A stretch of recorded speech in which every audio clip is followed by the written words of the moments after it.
Aloha, ladies and gentlemen. It is Thursday, August 7th, 2025, 7:24 p.m. Hawaiian Standard Time.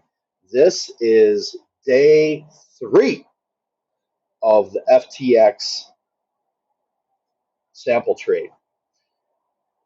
So we have Thinkorswim here, and if you are not familiar with Thinkorswim, watch the Thinkorswim little overview that I did, and so you'll have an idea of what's going on in here.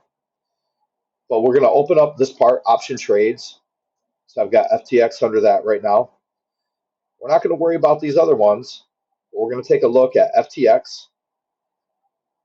We see bid a little bit under 41, ask a little bit over 41. Last price it traded at, high of the day, low of the day. And right now we have a profit of this.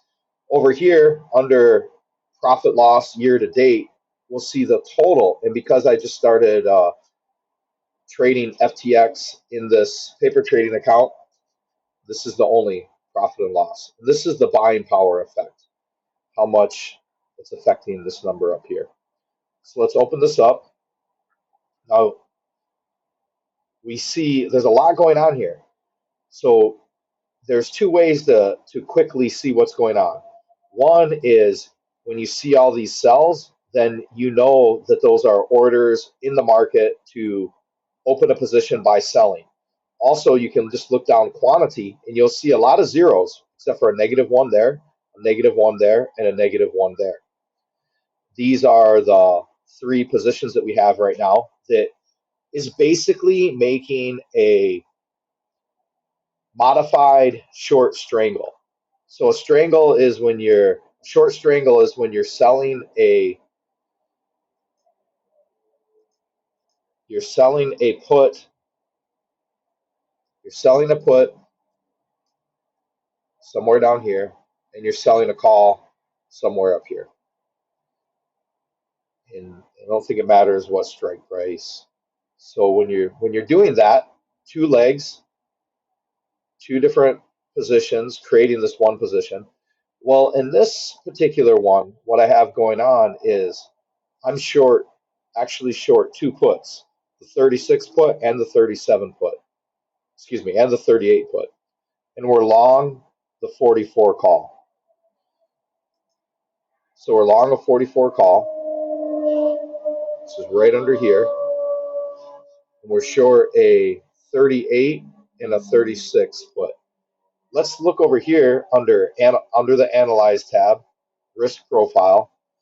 And if we pull up here, you can see that I unchecked everything except for what we actually have. I have the stock checked, but it's zero. But these orders, I have them unchecked. So there's just the actual position. And I guess before we do that, we take a quick look are we profitable or not? Now, where's the stock at? Where's the stock at in relationship to our different strike prices? The stock is trading around, let's say, a little less than 41 or around 41, just to make it easy. It's trading around 41, which is less than 44, and is higher than 38. And since 38 is higher than 36, it's good. That's why we see the stock price being here, $40.83. And here's our 44 call. And over here is our 38 put. This is one standard deviation, this different coloring right here, one standard deviation. So statistically, it's probably going to stay somewhere in this range. And also to take note, so we have right here $40.83, which is it's showing offset of zero. So it's right where the stock is trading. And then on this side, you see plus 10%, and then over here, negative 10%. So plus 10% equals out here, negative 10% equals out here. What if you wanted to know what what would the price be if there was a 5% drop in the stock? Then you can go like this. Change this to 5%. And now it just moved in this on the put side, it moved in that, oh, look at a 5% is about one standard deviation. So you can play with these different things and also take a look at this. Between where the stock price is trading and this 5% move down, there's a 34 about a 34% chance that the stock would trade in here at expiration. And there we go. Let's go back to 10, -10.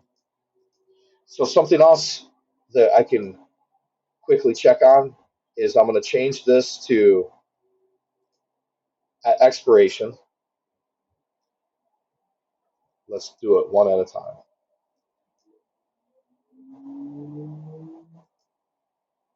Let's take off the short call first.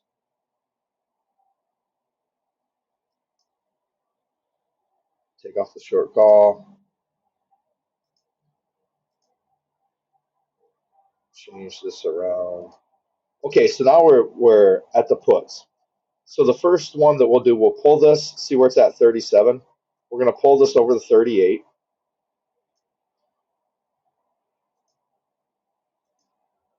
Right now it's exactly at 38. So it's telling us that based on how this risk graph calculates probabilities, there is about a almost a little bit in between a 91 and a 92% chance that it stays above 38. What if we bring it down to 36? That was our other strike price. Let's bring it down to 36.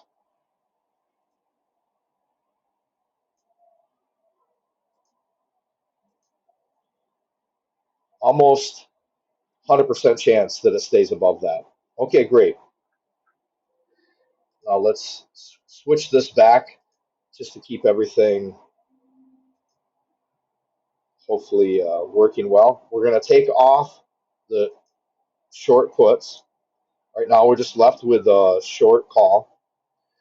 Now let's do the same thing. Change that strike slice, set slices, change that to break even on, it should be one day after your expiration date. So this expires on the 15th. That's why it says the 16th. Now we just have it on the call side. Let's bring this over. Instead of 44.10, we're going to make it 44 even. And now this is telling us there's about a 93% chance that FTX is going to stay under our short call. Now, if that happens, if FTX stays under the short call and it stays above the long puts, then what will happen is these contracts will expire worthless, and then we would keep the premium from this. Trade price on the 36 was $8. So we got $8 minus about 66 cents of 1 cent commission, 1 cent fee, and then I think it's 65 cent commission. Okay. Plus our, how much did we get paid for the 38 put? $35 plus 35 minus 60 cents, 66, sorry. All right, and then our long call, excuse me, our short call, how much did we get paid for that? $10. So plus $10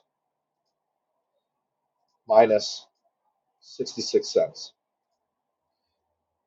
So $51.02. If everything goes the way that statistically it seems like it should go, we end up, what we do is no money was spent.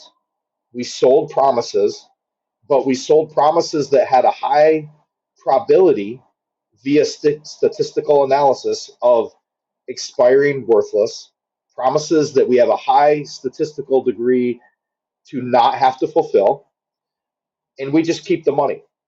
So we can take this $52.02, our buying power effect, which this isn't really accurate because it's pulling in all this buying power right here. It's pulling in all these open orders. So we should go to the Analyze tab. Now we're analyzing the buying power of just those three different actual options. And right now it's taking a little over $900 of buying power. So right now, let's say right now we have the possibility to what sort of return on buying power at least. No money is spent, but it does tie up our buying power. So we'll take the potential profit, and you notice it was minus fees and commission divided by the buying power required, 932 and 3 cents. Move this decimal 2 to the right. We're getting about a 5.5% return on buying power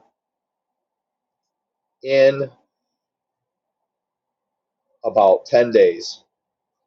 About a 10-day time period, you're getting about a 5.5% return.